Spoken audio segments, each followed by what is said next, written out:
Call your sponsor. Call you sponsor. Call your sponsor. Call you. Bitch, call your sponsor. Call your sponsor. I've been passing on the prayer that you shared with me. Please replace this thought with something better. Mm-hmm. That is like literally been that for me is this whole thing, you know, like unsubscribe, whatever. It's literally like that is what I love is that please help me replace this thought with something better.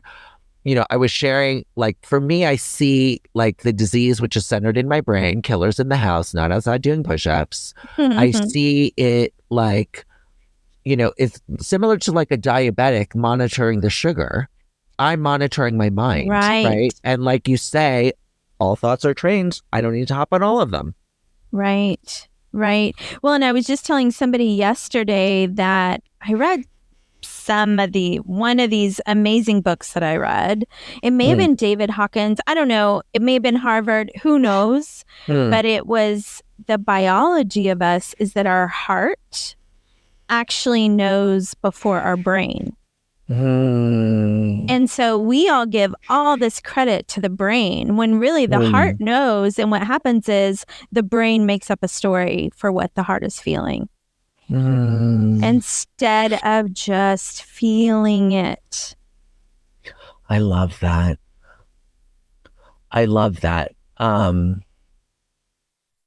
Yeah. I used to meditate with these monks and they used to say that, you know, oh, you Westerners, you've overdeveloped your brains, you know, it's really in, you know, they believe it's in the hara, which is, you know, the space below your belly button, which is like, you know, the gut, you know. But anywhere in the body that's below the brain, I think qualifies because it's so intense up there. It's so intense and there's so much. Speaking of not jumping on trains, it's Grand Central Station up there. It's crazy town. I mean, how many times do I judge a book by its cover? And I get it. It's like part of our evolution, right? It's like, I want to know if I'm in danger. You know, I think that's part of that brain, which, you know, Dr. Huberman can talk to us about when he's on the podcast. Shirt off, by the way, Dr. Huberman. Oh, the only way you're getting on he here. hates that. Well, he hates that. He but needs we to love it. accept the uncomfortable, you know? It's still out there it's on the internet, so we can all see it. That will be the cover of the podcast. Okay. For that week, we'll just change it and move our logo to the corner so we can appreciate his tats and his six-pack and his perfectly coiffed beard that's moisturized and just like, yeah, he's so Sam smart. Can accept him. I will accept him. I love what it says here about it reminds me of pause, and I've been using that one. I love that you found that acronym. It's been so helpful. But it said, I found it, but you mystified it. I mystified it. Yeah, we can put the mystified twist on it. It says that I can find no serenity until I accept that person, place, or thing or situation as being exactly the way it is supposed to be at this moment. And so that is like, please assist until space enters. So it's saying I can't have peace until I get that assist, that HP assist to just give me a moment of space to let reality show up here. And that's the pause that I need from the heart, from the gut to the brain and the stories. I need an interception there that says, I'm going to give you a minute and then we're going to get to the reality of the situation instead of you going straight to making up a story. You know what I sometimes use is Marianne's prayer. I love and accept myself exactly the way I am. Which is sometimes I'll do that in the mirror and I'm just like, sometimes I when I first started doing it, I couldn't look at myself in the face and do it. You know what I mean? It's like, yeah. I wondered that too. I remember being like 14 years sober and honestly not being able to look people in the eye. And there I was like working with sponsees, doing steps, going to meetings, doing the 12 steps, done them many times, like doing traditions, like all of this stuff. And here, and 14 years sober, and still couldn't look the postman in the eye. And like, what? There was no sense of safety and self within me. All of this has to be cultivated in me. And if it's not, then I definitely can't give it away. The one thing that I will say is this caveat that I've heard come back to me, and have I ever thought this way? I don't know. I can't, everything's really a blur when I think about things these days, but I have heard people say, well, it's like they take it to the nth degree, this acceptance, and they're like, well, I'm not a doormat. I was like, you're definitely not a doormat. It doesn't say we accept the unacceptable. It's like, no, it's like, it's looking at things real, like how things really are. And then it's from that acceptance that then I can move on into an action. Yeah. And that's what I used to always get confused by. And I think, thank God I didn't record everything I've ever said, because you could probably find lots of things. I mean, vehemently disagreeing with the acceptance paragraph, and getting all upset. And you're right, it's 449. I don't know why I went with that 164. I was thinking the first 164. Yeah. Yes. But now what I realize, all it's saying is accept what's right in front of you as it is. And now you can go towards a solution. But and it's not saying you have to stay in whatever you're in. It's saying accept where you're at, where your feet are planted and what reality is. And now you can make a more informed decision of how you want to continue. So I remember a long timer, it's one of those like wise elders. I sat down next to her at a meeting and she said, how are you? And I said, I'm really deep into 6 and 7, these other things. And for me, it was around food and not fitting into my skinny jeans. And she said to me, 6 happens when I can fully accept me and everything exactly as it is, which is exactly what we're talking about. And I also heard like 6 step 3 squared, and I said, I was like, so in the context of food and like being able to fit in skinny jeans, the way I've always worked it was like, I defined the goal, and which was to fit in the skinny jeans. And then it was like, okay, God, here's the protocol. Here's what the trainer's telling us to do. Here's the diet. Help me do this. And the shift for me happened when it was like, oh, can I be okay? Which is what I hear you talk about, the surrender. Can I be okay with everything exactly as it is? Right. And then be guided versus me directing. Right. Well, and I love what you shared about step 3 squared, because that's what it is for me, is that a situation occurs, I'm not a fan of it, I'm trying to figure out how to get around it, under it, through it, beside it, whatever.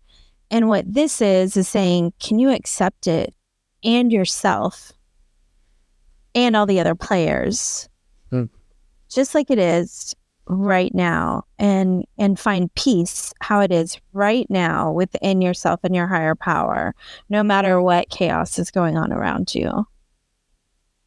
And then once I can answer yes to that, is the most loving thing I can do for myself and for others. This is a tall order, really. It's a tall fucking order. I'm just like, yeah, I get it. Yes. And what happens with acceptance is actually peace of mind and serenity when I do it, but I was just reviewing my week in my head, and I said, oh, where has there been resistance? Where has there not been acceptance? And there was like a text I got earlier in the week, and I was like, it was an eye roll. I was like, stop reaching out to me. Stop contacting, you know what I mean? Like, I don't want to hear any, like, what is this, And so I actually just left it on red for like 48 hours because I had nothing productive to say about it. Like nothing to reply that wasn't like a rare get away from me, you know? You paused. I paused. It took a long time for some space to get in there. 48 plus hours. And I didn't want to block, delete, unfollow at the same time. I knew that was, both are the same, just opposite sides. And then what came to me was that, I don't necessarily need to engage. Like somebody was basically reaching out, asking if I wanted to make a few shekels doing something that I don't do for a living. Do you know what I mean? And I'm like, this makes no sense to me. Do you know what I mean?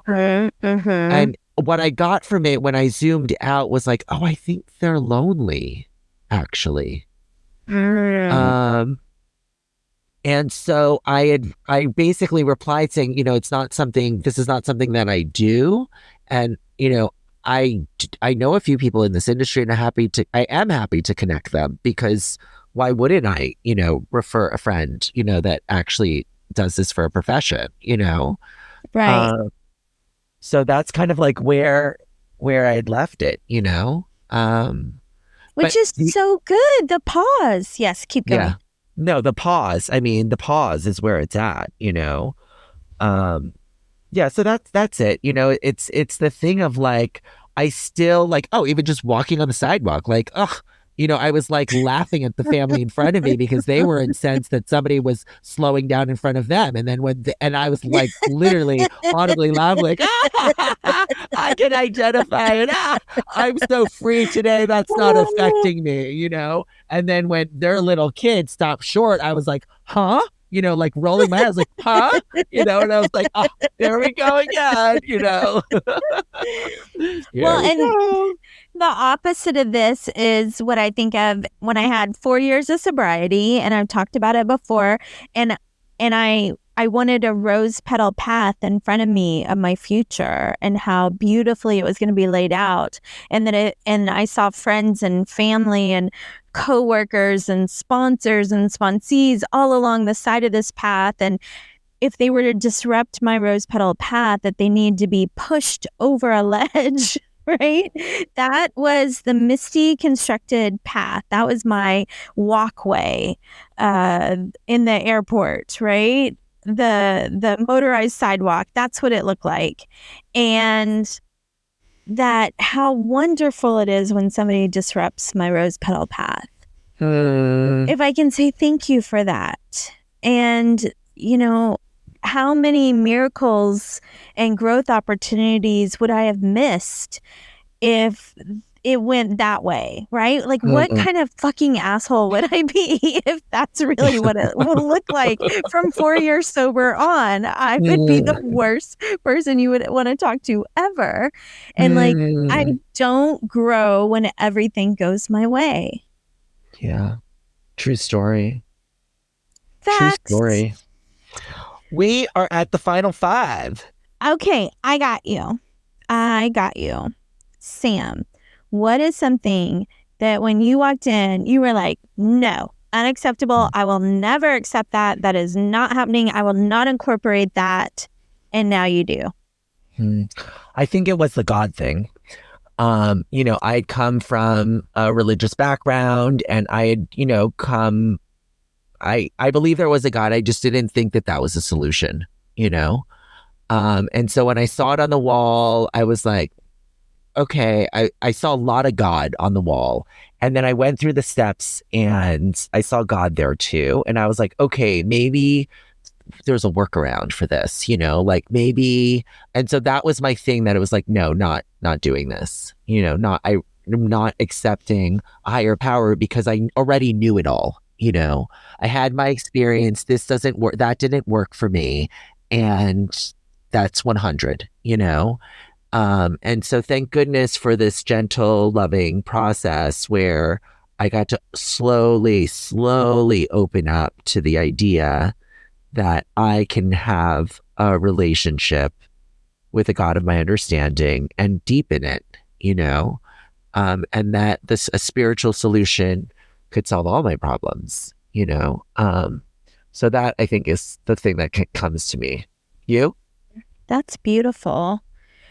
Mine was responsibility, you know, where it talks about where we used to run from responsibility. We find ourselves accepting it, you know, with whatever. And I was like, not me, not the kid. I will not be doing responsibility. I will not be doing discipline. I will not be doing all of these, you know, really like strict, rigid things not happening. And now I really, really love I love discipline. I love responsibility. I don't run from it. Yes. I just really would have never thought I would be the person that accepted more responsibility with, you know, grace. Yeah. But I do. Wow. Yay.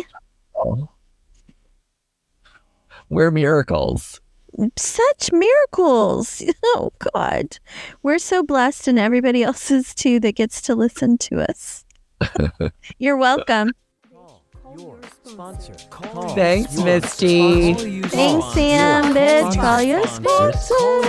Bitch, call your sponsor. Call your sponsor. Call your sponsor. 2 on Monday. Send us an email with comments, questions, or concerns bcysponsor@gmail.com. Don't forget to rate 5 stars.